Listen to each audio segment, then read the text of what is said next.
Hi guys, good morning. Time check, it's 9:15 in the morning. So today, ang gagawin ko, mamimili ako ng ibang supplies or mga ibang kailangan dito sa business like pako, ganyan, meals. Especially sa, anong tawag dun, yung pako sa sapatos, yung maliliit. Basta yun. Kasi yun ang gagamitin ko para sa bubuuin ko ng mga pen holder na isa rin sa ibebenta ko doon sa Team Payaman Fair. So, gagawa ko ng mga ganun ngayon, pero dahil wala ako ng maliliit na yon, bibili muna ako. So, samahan niyo ako today. Update ko ulit kayo. Hi guys, so palabas na ako. Bibili ko na yung mga dapat kong bilhin. Medyo marami pala akong bibilhin today na mga supplies na running low. So, ito yung buhay ko everyday as a boss and as a businesswoman. So, yun po. Dali, aalis muna ako at mayroong PWD. So, ayun na nga guys. Umalis na muna ako doon. Nagda-drive na ako ngayon. This is my life. And kahit na busy everyday, ganito ang ginagawa ko everyday, masaya naman ako. As in, and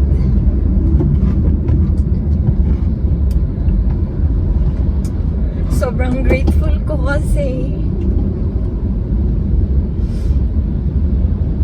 ganito yung buhay ko. Sobrang grateful ko kasi ang daming gastusin, maraming kailangan bilhin, pero binibigay ni God sa akin lahat ng resources na kailangan ko. So yun, sorry guys, ganito lang talaga ako, medyo iyakin. And yun, masaya talaga ako sa buhay ko and alam ko na lahat ng dream ko, marireach ko yun. May mga hindrances na nangyayari sa buhay, may mga trials, normal na yun eh. Kasi kung hindi naman darating yung mga yun, hindi tayo matututo. So yun ang mas nagpapalakas talaga sa atin, yung mga trials na yun. So basta think positive lang everyday and choose to be happy. Always choose to be happy and see the beautiful things kahit na ano pa man yung nangyayari sa paligid. Huwag tayo papadala. Minsan may mga nagsasabi na sinasabi ko lang yan kasi wala ka sa sitwasyon. Yes, wala, magkakaiba tayo ng situation. And wala namang sa mundo eh. Kumbaga, walang bulletproof na tao. Lahat tayo nagdadaan sa mga struggles, pero kanya-kanyang struggles, kanya-kanyang hirap nga lang yan. Nasa sa atin kung paano natin yung dadalhin. Paano natin susolusyonan yung everyday. Imbis na malungkot ka, diba, solusyonan mo na lang. Tapos, yun nga, mas piliin mo na maging masaya kaysa ganun na ngayong nangyayari sa buhay mo. Papalunod ka pa sa loneliness or sadness, diba? Hindi naman siguro okay yung ganun. Mas maganda na lang na piliin na lang natin na maging masaya. So dahil nandito na ako sa isa kong pagbibilhan, update ko ulit kayo later. So guys, we're back dito sa car and 2 out of 5 yung nagawa ko na.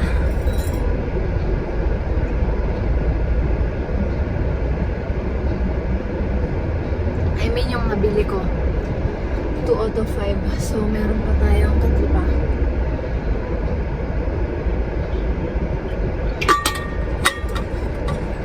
you guys again in a bit. Alam nyo guys, hindi ako maglalay. Pero minsan nakakaramdam din ako ng parang anxiety or pagkataranta sa kung paano ko gagawin yung mga bagay-bagay, magagawa ko ba ng tama, ganyan. May mga questions din ako sa sarili ko. Pero alam ko naman alam ko naman na magagawa ko. Kasi yun ang pinaka-importante. Kailangan pagkatiwalaan natin yung sarili natin. And lagi natin sasabihin na kaya natin gawin yung mga dapat natin gawin. Sino pa ba ang magtitiwala sa sarili natin kundi tayong unang-una, di ba? Kung lagi mo sasabihin na hindi mo kaya, talagang mangyayari, hindi mo kaya. And para sa akin, napaka-importante nun. Napaka-importante ng bawat salita. Kasi kung ano nga yung sinasabi mo, yun yung mga pwedeng mangyari. Yun yung para sa akin na law of attraction, and it's a gift from God. So, lalo na din sa itong upcoming Team Payaman Fair. First exhibit ko to na dadaluhan. Pero alam ko sa sarili ko, sa loob-loob ko na magiging successful tong event na to para sa akin.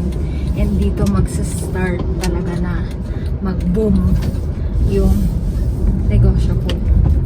So sa lahat ng mga tumulong sa akin, nag-invest dito sa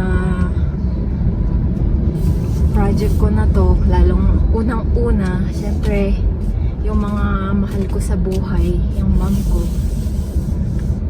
Tapos sumunod yung mga, alam nyo na kung sino kayo. So thank you so much sa pagtitiwala, and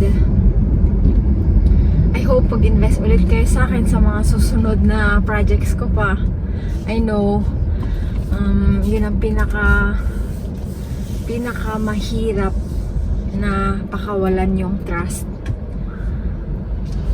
And binigay nyo yun sa akin, binigay yun sa akin ng mga investors ko, kaya alam ko magagawa ko to ng tama. So nandito na ako sa isa pang parking, medyo madilim. Kaya bibilhin ko na yung isa ko pang dapat na bilhin. Kailangan ko makabalik sa sa bahay kasi magla-lunch yung mga team ko, mga people ko. So kailangan makabalik ako as soon as possible. So see you ulit later. So guys, wala dito yung isa ko na dapat bibilhin, kaya maghahanap pa ulit ako sa ibang bilihan, sa ibang hardware. So alam nyo ba, isa sa pinaka pinagpapasalamat ko, itong car na to, sa mom ko to, and binili niya to sobrang tagal na, and sobrang naalagaan kami ng car na to.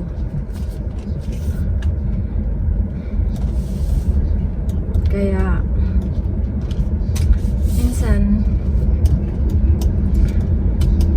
syempre kailangan natin bigyan ng halaga talaga yung mga bagay na mga nagbibigay sa atin ng pakinabang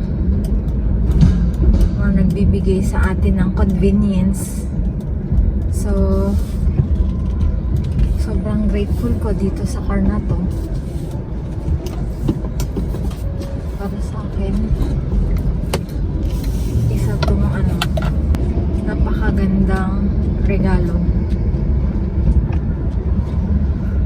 itong car na to. And kanina naniniwala ko na lahat ng bagay naka-aligned. So dahil nagmamadali ako, pagpunta ko doon sa mall na yon, yung kung saan ako galing kanina, meron ako agad parking na malapit. Kayo ba? Comment down below kung naniniwala kayo sa mga ganon. sa alignment. Ako, sobra akong naniniwala na kumbaga si God, meron na siyang talagang destined na naka-predestined na yung mga nangyayari sa atin. Although, yung mga decisions natin, hindi niya yun kontrolado. Tayo yung in control nun. Para kung ano man yung maging consequence ng mga decisions natin, sa atin yun. So, nasa sa atin rin lang yun kung paano natin yun titignan. As a lesson ba? Or ano? Para sa akin, as a lesson. Every day na nangyayari sa buhay natin is a lesson and is a gift from God na para matuto tayo. Para matuto tayo sa mga bawat pinagagawa natin sa buhay, bawat decisions natin sa life. So yun, update ko kayo ulit later kung nabili ko na lahat yung mga dapat kong bilhin. Kasi nagmamadali na ako. Time check 10:34 na. Dapat before lunch makauwi na ako sa bahay. So ito yung everyday life ko. And masaya naman ako. Lalo na lumalaki na yung team ko. Sobrang grateful ko sa kanila kasi nandyan sila para tulungan ako. Kasi tayong mga boss, tayong mga entrepreneur, wala din yung company kung wala yung mga employee. So sa tingin ko kailangan talaga natin sila number 1 na alagaan at pahalagahan. Kaya sa abot ng makakaya ko, inaalagaan ko yung mga team ko. Tungkol naman sa pag-aalaga ng employees, kailangan balance lang. Kailangan meron pa rin tayong pagka-firm. Meron yung time na magiging kailangan natin silang intindihin kung ano yung mga kailangan nila, ibigay yung mga kailangan nila. Pero at the same time, vice versa. Bigayan lang yan. So, at saka yung communication, napaka-importante. Napaka-importante na makipag-communicate tayo sa kanila ng maayos. Lalo na pag may mga nagagawa silang mali, okay lang naman na, kasi tao lang naman tayo, lahat tayo nagkakamali. Hindi natin kailangan na pagalitan sila ng todo para magtanda sila. Sa tingin ko, sa akin lang kasi hindi yun yung way ko eh. Sasabihan ko sila pero in a good way pa rin. And yung ma-feel nila na hindi yung bawal talaga magkamali. Ipapakita ko sa kanila kung ano yung outcome nung maling gawain nila. Para maintindihan nila kung ano yung magiging kalalabasan ng pagkakamali na yon. Kasi pag naintindihan nila, ayun, doon nila pinagbubuti kung ano man yung work nila. And so sa tingin ko, okay naman yung pamamalakad ko. Kasi malalaman mo naman na okay yung pamamalakad mo kapag nagtatagal yung tao. I mean, kung walang nagsisialisan, kung nagsistay pa rin sila sa'yo sa company mo. So yun lang, kailangan lang talaga balance and give and take. Give and take as always. Tapos balance. Hindi pwede na sobra kang magbigay sa kanila kasi wala nang matitira para sa'yo. So, anyway, medyo traffic, medyo maraming sasakyan.